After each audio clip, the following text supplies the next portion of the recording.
साथियों, सभी को जय भीम और नमो बुद्धाय। आज का दिन इस दुनिया के लिए, इस मानव जाति के लिए बहुत ही महान दिन है, क्योंकि आज ही के दिन वैशाख पूर्णिमा को 563 ईसा पूर्व महाकारुणिक तथागत सम्यक संबुद्ध भगवान गौतम बुद्ध का जन्म हुआ था। आज का दिन तथागत बुद्ध से जुड़ी 5 महत्वपूर्ण घटनाएं घटित हुई थी, जो मैं आज आपके साथ शेयर करना चाहूँगा। साथियों, सबसे पहली घटना, आज ही के दिन सिद्धार्थ गौतम का 563 ईसा पूर्व वैशाख पूर्णिमा को जन्म हुआ था। सिद्धार्थ गौतम ये कपिलवस्तु के महाराजा शुद्धोधन के बेटे थे। उनकी माता का नाम महामाया था। महामाया जब गर्भवती थी तो वह अपने गांव जाना चाहती थी। तो इसके लिए उन्होंने महाराजा शुद्धोधन से विनती की तो वो अपने मैके जाना चाहती है। और जब वे अपने गांव के लिए निकले तो बीच में लुम्बिनी नाव का एक बहुत ही सुंदर वन आता है। उस वन में उन्होंने कुछ देर विश्रांति के लिए की और वहाँ पर एक शाल वृक्ष थे। वहाँ पर उन शाल वृक्ष को उन्होंने पकड़ा और उसी समय उनको प्रसव की पीड़ा शुरू हुई और उन्होंने खड़े रहते रहते ही बालक सिद्धार्थ को जन्म दिया। यह सिद्धार्थ गौतम से जुड़ी सबसे पहली घटना है। दूसरी घटना यह है, जिस दिन सिद्धार्थ गौतम का जन्म हुआ था, ठीक उसी दिन उनकी पत्नी यशोधरा का भी जन्म हुआ था।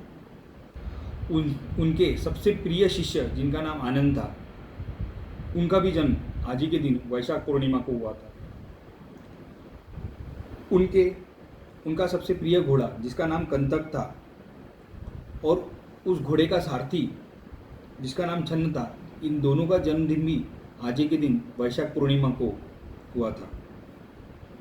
साथियों, तीसरी घटना, आज ही के दिन वैशाख पूर्णिमा को सिद्धार्थ गौतम का विवाह यशोधरा से हुआ था। यशोधरा के पास यशोधरा ये कोलिय राजा दंडपानी की बेटी थी। जब वह 16 साल की हुई तो उन्होंने उसकी शादी के लिए स्वयंवर रखा। सिद्धार्थ के घर के लोग भी यशोधरा को अपनी बहू बनाने के लिए चाहते थे, इसलिए सिद्धार्थ गौतम ने स्वयंवर में भाग लिया और उसे जीता। पश्चात उनका विवाह हो गया। यह उनसे जुड़ी तीसरी घटना थी। साथियों, चौथी घटना इस प्रकार है। आज ही के दिन वैशाख पूर्णिमा को सिद्धार्थ गौतम को 35 वर्ष की उम्र में बोधगया में बोधि वृक्ष के नीचे ज्ञान की प्राप्ति हुई थी। आज ही के दिन उन्होंने मार की सेना को हराया था। मार की सेना पर विजय मतलब स्वयं पर विजय, अपने लोभ पर विजय, अपने क्रोध पर विजय, अपने अज्ञानता पर विजय, अपनी काम वासना पर विजय, अपने आलस्य पर विजय, अपने गर्व पर विजय, अपने अभिमान पे विजय। तो मार की सेना के ऊपर विजय मतलब स्वयं के ऊपर विजय।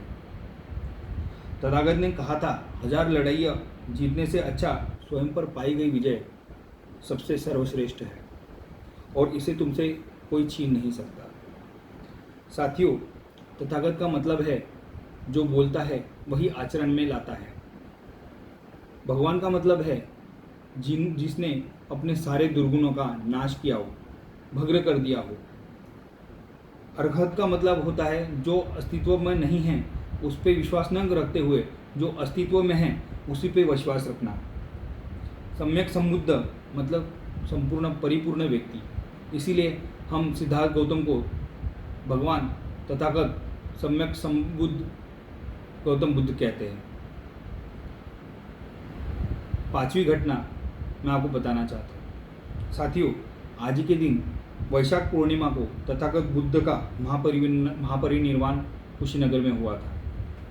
उनकी आयु तब 80 वर्ष की थी। उनको ज्ञान की प्राप्ति 35 वर्ष में हुई थी। तो लगभग उन्होंने 45 वर्ष जीवन के अपने इस मानवता के धम्म को लोगों को बताने में बिताया। साथियों, ये जो 5 घटनाएं हैं जो तथागत गौतम बुद्ध से जुड़ी है, आज के दिन हमें महापरिनिर्वाण दिन नहीं मनाना चाहिए। हमें आज के दिन बुद्ध जयंती ही मनानी चाहिए। बाबा साहब ने भी 14 अक्टूबर 1956 को हिंदू धर्म छोड़कर बुद्ध धर्म की शरण ली थी। आप भी बुद्ध धर्म को पढ़ेंगे ऐसी मैं आशा करता हूँ। तो आज मैं आप सभी को मेरी तरफ से बुद्ध जयंती की बहुत बहुत शुभकामनाएं देता हूँ। जय भीम, नमो बुद्धाय।